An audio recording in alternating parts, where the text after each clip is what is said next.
Thank you for joining us for the Budgeting and Staffing for the New Year webinar. My name is Jackie Yarkowski, and I serve as the Executive Director of the Nebraska United Methodist Foundation.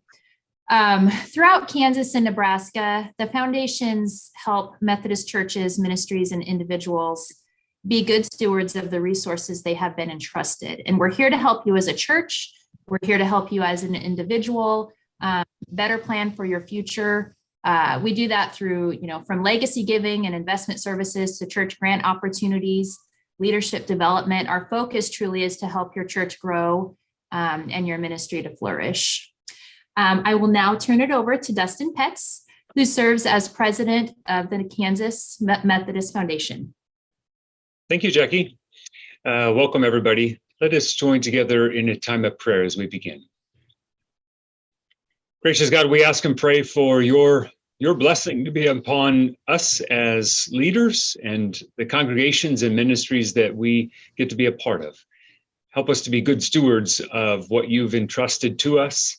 Help us to be faithful with our work and our effort to prepare and plan well so that we can have growing and impactful ministries, making disciples and transforming the world around us.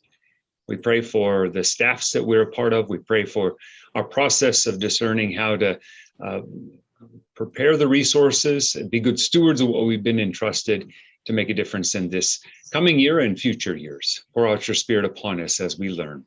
In Jesus' name we pray. Amen. The Kansas Methodist Foundation and the Nebraska United Methodist Foundation are excited to host today's presentation as part of our Leadership Development Ministry. We are grateful for the opportunity to have, again, Dr. Lovett Weems and Dr. Michel from the Lewis Center for Church Leadership to share with us new perspectives and practices for a healthy church dialogue related to budgeting and staffing. Dr. Lovett Weems is a distinguished professor of church leadership at Wesley Theological Seminary and senior consultant for Wesley's Lewis Center for Church Leadership.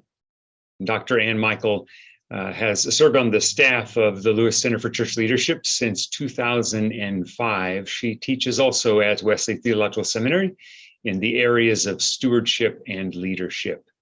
Dr. Weems and Dr. Michel are authors of the new book, Generosity, Stewardship, and Abundance, a transformational guide to church finances.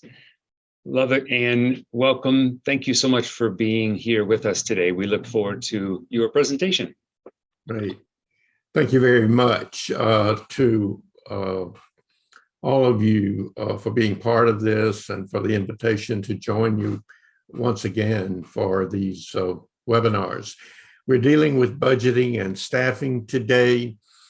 We will spend the first half on budgeting. I'm going to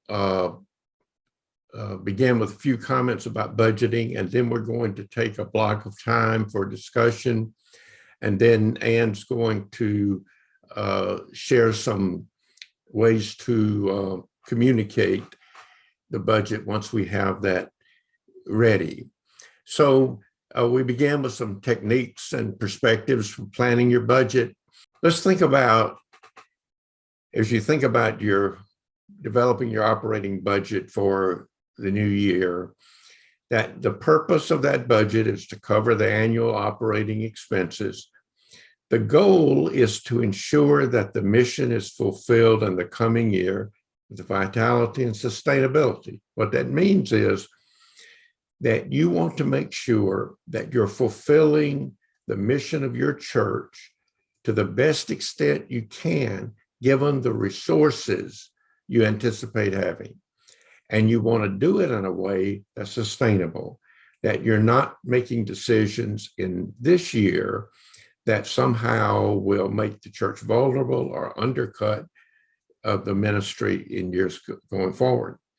And the defining characteristic of the operating budget is it covers expenses incurred during the year with recurring and predictable income. Now, let's look at some budget building models. One is that you begin with a blank slate. Some people call this zero-based budgeting. It's where you say, okay, if we were starting from scratch, what would we do? Well, it's seldom used. It's not very effective, quite frankly. The second way is to begin with last year's budget. And that's very common in smaller churches. You just take that budget and you start writing in some new figures based on what you know. The next is to begin with budget request. And that's typically used in mid-size or larger churches where you ask different ministry groups to submit proposals for their expenses for the next year.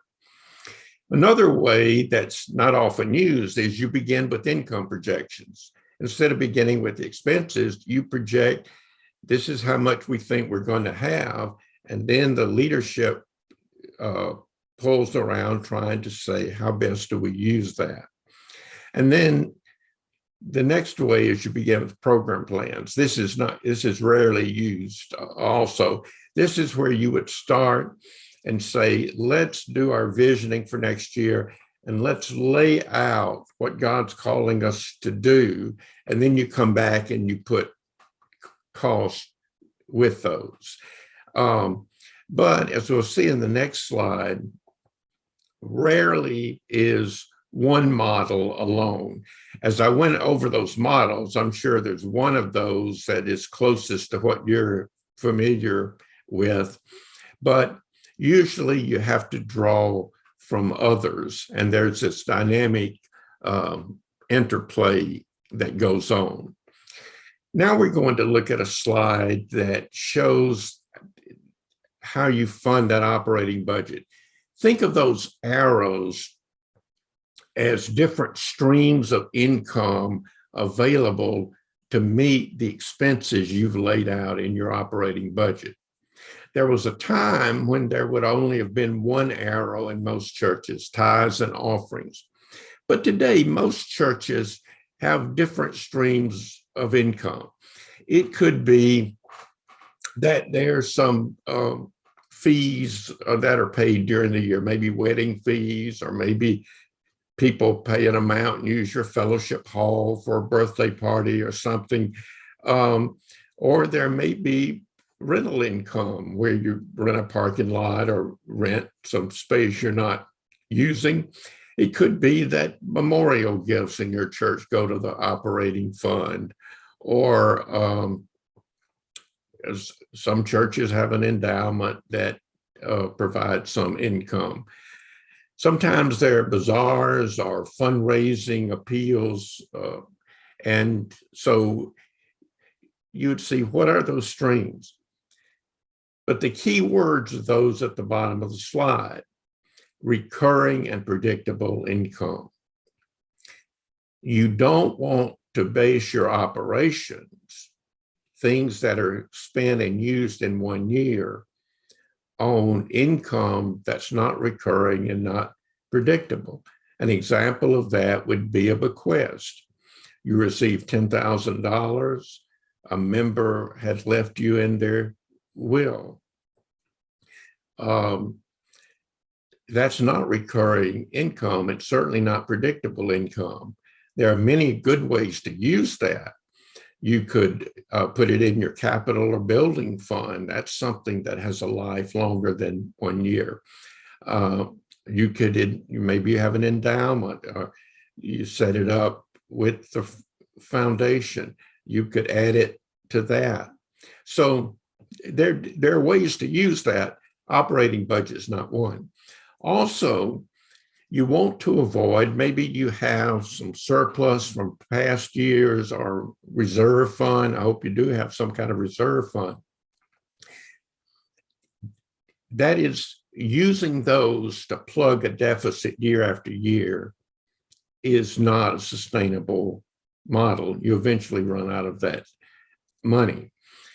It is appropriate to use that kind of income if it's a real emergency. For instance, the pandemic would be an example, or if a major employer in your community closes down, or a recession, or your largest donor dies in the middle of the year or something. There could be a number of reasons to use it, but not just to plug deficits or to close gaps in there. Okay, next slide. Keep in mind that the best predictor of the future is the recent past when it comes to money. So the things that you'll want to be looking at as you think about that budget is your recent financial history. And this is especially important now because the pandemic, skewed patterns. So you need to know, what are those patterns? How have they shifted, and what shifts are going to be permanent? People who have died or left, that's going to be permanent. Maybe some people have just dropped out. But also the expense side may have changed because of the pandemic. There were some things you discovered, we really didn't need that. But there are other things you've discovered, we really need more of that. Recent pledging history. Now, many churches use pledges. Don't be surprised if there may be fewer people pledging today. Some say that some are more reluctant to pledge than in the past, but you at least want to know what's coming from that and what difference that makes in the total income you get for the year. Certainly don't ignore those who give who don't pledge and act as if that's not in the equation.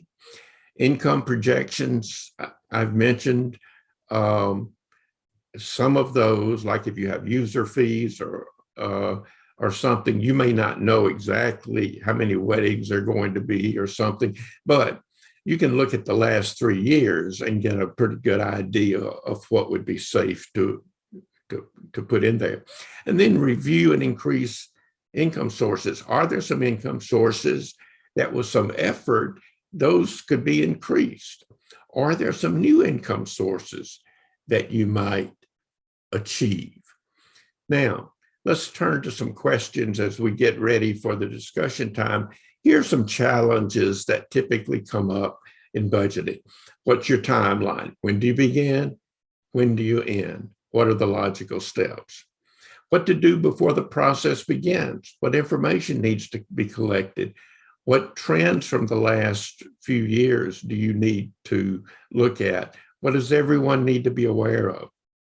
What budgeting method are we going to use? Do we begin with projected income or do we begin with projected expenses? How do budgeting and pledging relate? And what if in our planning, the income and expense don't match? What do we do? How do we work with that? So now let's turn to a time of discussion. When we finish this discussion time, Ann's going to share a bit about how using a narrative budget instead of a line item budget might help you present the budget once it's approved more effectively. But what are the questions and challenges that are on your mind right now? All right, so as Lovett said, I think there's a critical question in how we can communicate most effectively about our budget. And, in many churches, the pattern is to simply provide the line item budget to the congregation, either, as he said, as a bulletin insert, or I know a lot of churches who, once they've set their budget at the end of the year, they'll then send out a copy of that line item budget with their pledge appeal. But the problem, there are a number of different problems with that. One is that a line item budget is rarely an effective way to motivate giving. The vast majority of people in your congregation, when they see a line item budget, either their eyes are just going to glaze over because they don't really understand it, or they're not interested in paying that much attention to detail, or as Lovett said, it may kind of provoke nitpicky kind of questions and unnecessary scrutiny. You always want to have transparency You don't want to conceal your line item budget from people. But there are only going to be a few people who are really interested in that level of detail. Most people want to have a general sense of how the church is spending its resources. And people tend to give not to budget lines, not to numbers. They give to support people, programs, and missions. So we want to learn how to communicate your budget in a way that conveys to the congregation what the budget is really about in terms of supporting mission. You know, another problem with sharing a line item budget is when people see a line item budget, what normally is going to jump out at them is that the church spends so much money on building and staff, right? And we're gonna get into staffing a little bit later this morning, but what you're going to be hearing is that churches are typically spending between 45 and 50% of their budget on staff. Typically, a church may be spending another 30 to 35% of their budget on their building. And a lot of people will look at that and say, well, my goodness, the church is really only spending, 8 or 10% of the budget on mission. And I want to give my money where it's going to make a difference. And if this church is only spending 10% of its budget on mission, that just doesn't seem right to me. Well, in fact, 100% of your budget supports your mission. And so a way to make that more obvious to people is by moving to what's called a narrative, or sometimes called a ministry impact or a visual impact budget. So what is that? So what a narrative budget does is it converts your line item budget into a more inspiring and attractive document that communicates all your expenditures in terms of ministry goals rather than accounting categories. So if your church's main mission priorities are, as in the example on this slide, fellowship, education, mission, and worship, you would present your budget expenditures in terms of those broad categories. So here's another example, how your gifts become grace. And basically what a narrative budget does is divide up the general expenses in the budget, especially personnel expenses, and allocates them across your major budget priorities so that people get a sense of the missional purposes behind those expenditures. And then it provides information to explain what each of those priorities are. And that's what you see on the right side of the screen is the narrative part of it, where it explains, how money that's being spent on outreach or learning or caring is impacting people. So this is a much more attractive thing for people if they're receiving a pledge letter, perhaps, than just getting a line item budget. But it's also one that really underscores the mission of the church, because people give to mission, they don't give to line items or numbers or budgets. And so some of you may already be familiar with this. This isn't a new concept. This idea has been around for a while. And my guess is that some of you already are doing something like this. If you're not, if this is new to you, this may seem like, oh my goodness, how could I do this? But in fact, it's relatively easy to do. And there are also some really wonderful resources available to help people figure out how to do this and do it effectively. So I want to share kind of a step-by-step of how somebody can begin the process of creating a narrative budget.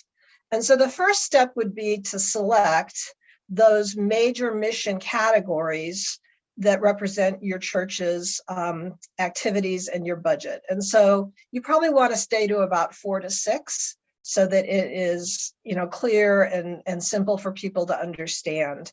And so, in my church, we talk about our mission in terms of praising and learning and serving and caring and sharing. In your church, it may be worship and music and fellowship and outreach. But whatever you feel the main mission and programmatic emphases of your church are, you start by defining those categories. Then you write a compelling description of why those things are important. What is it your church is doing in each of those areas of ministry, and why is it important to support it? It doesn't need to be long, a couple sentences, but just communicating why it's important. And then what you do is you take your line item budget, and every expenditure that the church makes, you decide what percentage of it goes in support of each one of these categories that you've decided on. So for example, with salaries, right? Someone's going to look at your line item budget and say, oh my goodness, this church is just spending 50% of the money on salaries. Well, every one of the people working in your church is supporting the church's missional priorities. So you would take, for example, the pastor's salary. And you would say, the pastor's spending 50% of his or her time supporting worship. They're spending, 30% of their time supporting congregational care. They're spending 20% of their time on, teaching and learning. And then you would allocate the cost of the pastor's salaries and benefits into each of those categories. And then once you have spread you've designated the expenses of the church across those categories, and you have totals for each of the areas of ministry, you then create a pie chart and you put it together into an attractive form. So how can you do that? I mean, some churches will do it by creating a booklet or so a piece of campaign literature if they're doing a commitment campaign. Some will just put it on a flyer that could go into the worship bulletin. It might be a PowerPoint presentation. It doesn't necessarily have to be a printed document. So there are different ways that you can present this once you've had it, once you've established it. So the great thing is, all you have to do is go to the World Wide Web. And if you search for narrative church budget, you will find lots of examples and lots of resources. So one good place to look for examples and resources is the Center for Faith and Giving. They have a very good portion on their website with narrative budgets. They have some good examples of how churches have put together their narrative budgets. They also have a video that kind of walks you through how to do it. I just noticed the other day that I think Discipleship Ministries has an online, a short online program available to help people create a narrative budget. And then we have some resources as well on the website of the Lewis Center. There's an article that we have that walks you through in a little bit more detail than what I presented this morning, sort of a simple process for creating a narrative budget, and some other articles and resources as well. So, if there's somebody in your church that has some basic Excel skills, that's generally how people go from these, put these numbers together and produce the pie charts. And there's lots of information out there that can help you figure out how to do it if it's something you've never done before. So I'd encourage you to give it a try. But the main point is to remember that a budget's always about mission. And regardless of how we're communicating about it, we need to help people understand how the budget relates to mission. And this is one of many possible ways I think that you can do that. The second topic of staffing. And what we're going to begin with in staffing is just sharing some research that the Lewis Center's done on what proportion of budgets churches tend to spend on their personnel. And these are averages, and averages are just that. They represent a range. But here you see the average for 2019 of United Methodist churches of various sizes. So churches of 1,000 or more attendance spent on average 43% on personnel. That's all the clergy, all the lay staff, all the salaries, and all the benefits. You'll notice that it goes up as a percentage, and the highest percentage is found in churches with 51 to 100 in worship attendance. And then it begins to go down. And so the churches that really have to spend the most on personnel are those between 26 attendance and 100 in attendance. Those on the opposite end from the large, 25 or fewer in attendance, that percentage goes down. And what we think is going on there is at that point, the fixed cost of facilities means that there is a limited amount of money left.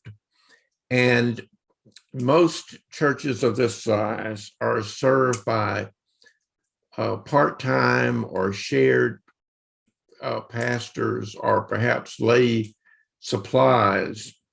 Now, we're still the 25 or fewer churches. That's over 10,000 churches. So we're talking about a lot of churches there. But you'll see that the personnel spending varies by size of congregation. So the larger churches, they're spending more in nominal dollars, but they have enough resources that it represents a smaller portion of their pool. And then on the next slide, we show how that personnel spending is divided between clergy and lay staff. So for the largest churches, 74% of their personnel spending goes toward non-clergy staff. And so this is a chart where size is everything, obviously. By the time you get to the smallest, 88% of personnel spending is on clergy and 12% on lay. Now, the spending percentages over the last 20 years have been moving toward every size church is spending a little more of its personnel money on lay staff than it did before. But the main variation is by size of church. So this is just some background as Ann leads us into our discussion of staffing, and then with questions coming afterward. Yeah. So adding to what Lovett has said about what staffing patterns look like overall in terms of the amount of expenditures and how expenditures are allocated between clergy and lay people, there also seem to be some shifts going on in the typical pattern of staffing. And this information isn't probably quite as specific as what Lovett has provided, which is based on numerical data. This really comes from the work of some major consultants who work with congregations on their staffing issues. But I think that what they have to say kind of rings true to me. And so I wanted to share it with you to kind of give you a sense of what changes might be going on in where churches perceive that they need staff. So on the left-hand side of the screen, you see what I've marked as traditional staff roles that may be waning. And I say maybe because this is kind of anecdotal, but I think as we talk about it, it may make sense to you. So in the second half of the 20th century, a lot of churches followed a pretty typical staff model. And so you would have roles like church secretary, right? So when I first went, I spent 10 years in church staff ministry before I joined the staff of the Lewis Center.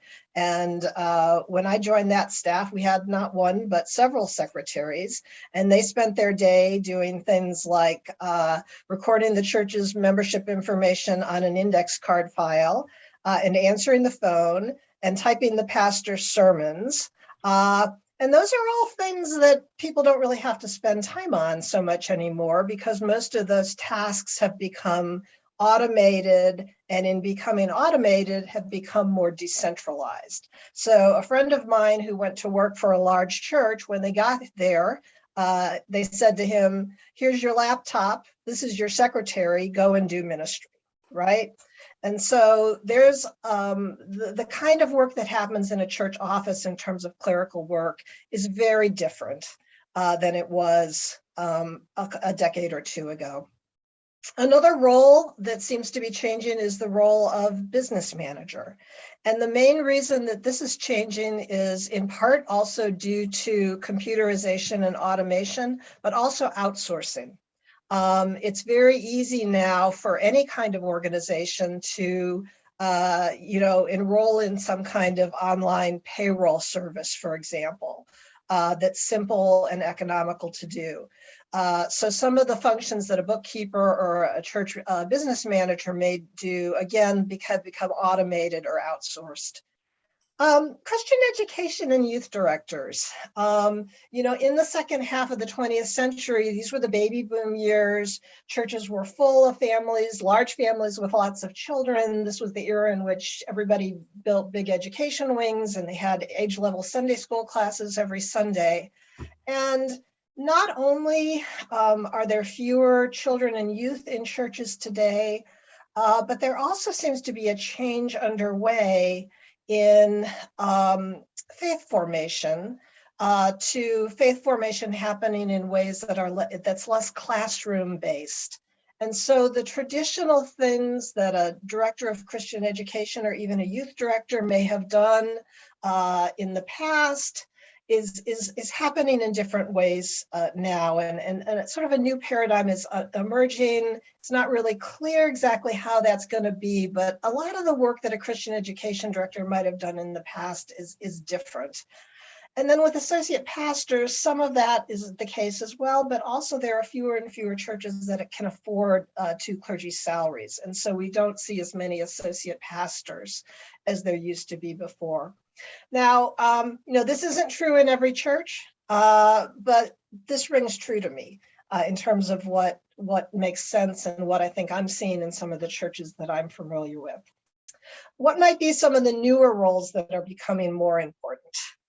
So with, all ministry is about communication.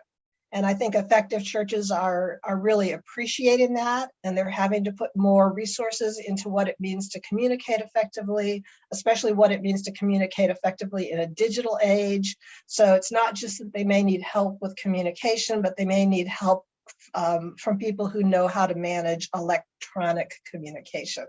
And so that often is a staff need now that churches are confronted with. Worship leadership.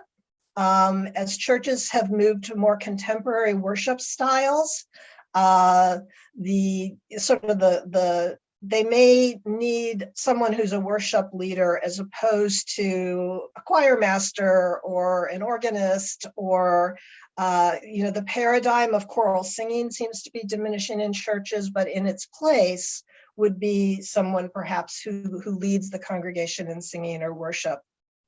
And then finally, and I think this will ring true to everyone, in this digital age, a lot of congregations, particularly during the pandemic, found that they needed more people to help them with electronic communication.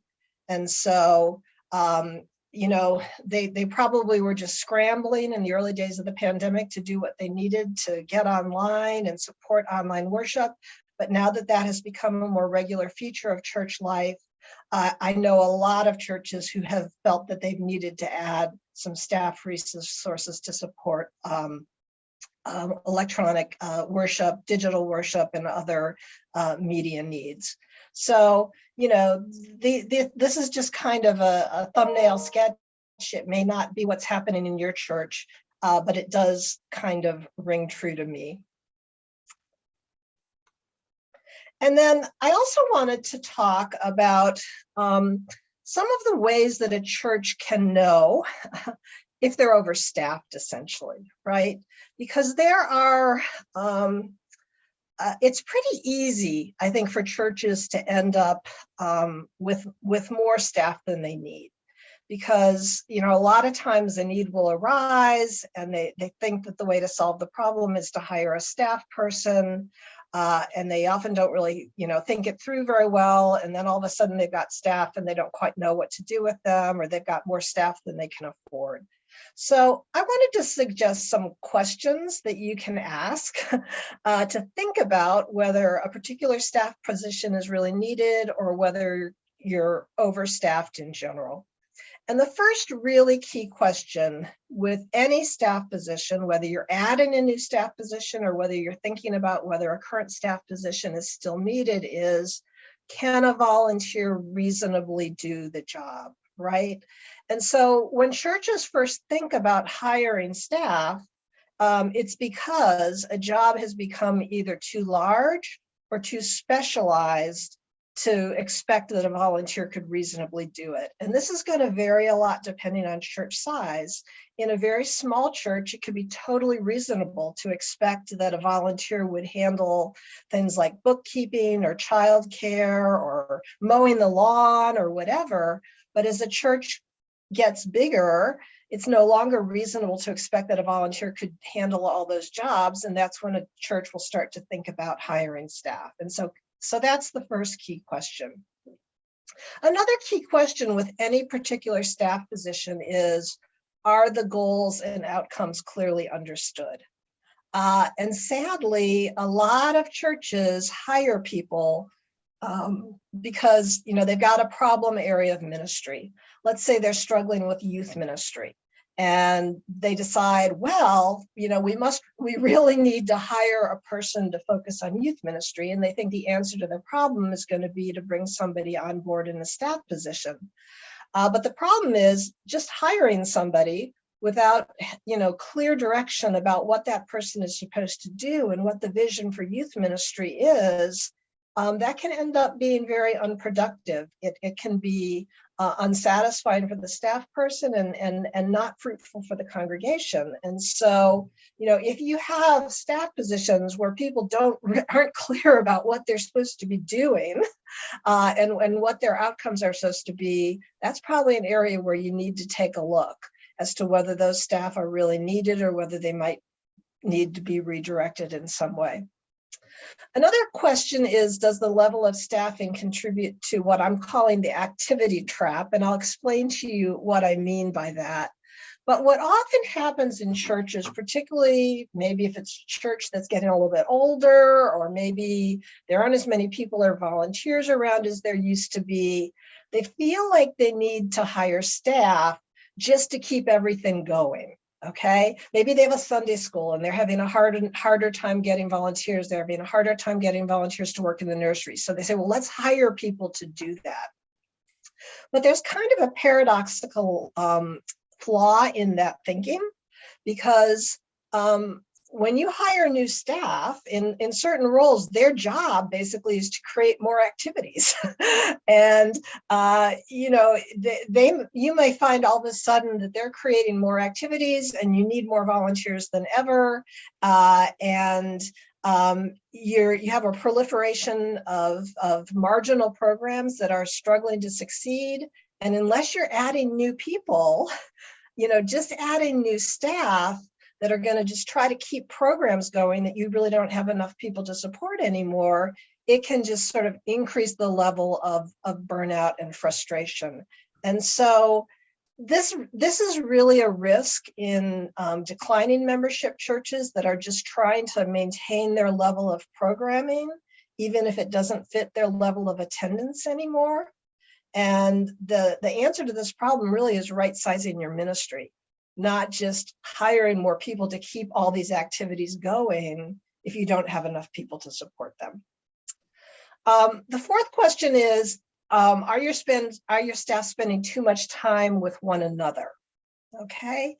As a church staff grows, there's a tendency for staff to spend more and more time coordinating with one another and less time interacting with church and community. And that can lead to an inward focus. And so if you find that your staff is spending all their time in staff meetings and in the conference room and coordinating with one another and not really engaging the church membership and the community, it may be that your staff has grown either too large or you need to figure out other ways of coordinating your staff. The fifth question, and this is a really important one, I probably should have put it higher on the list, is does the particular staff position equip and engage new people? Bill Eastham says this is the #1 standard for evaluating the effectiveness of staff, because a lot of churches sort of fall into the trap of hiring staff to do ministry for people rather than to do ministry with people.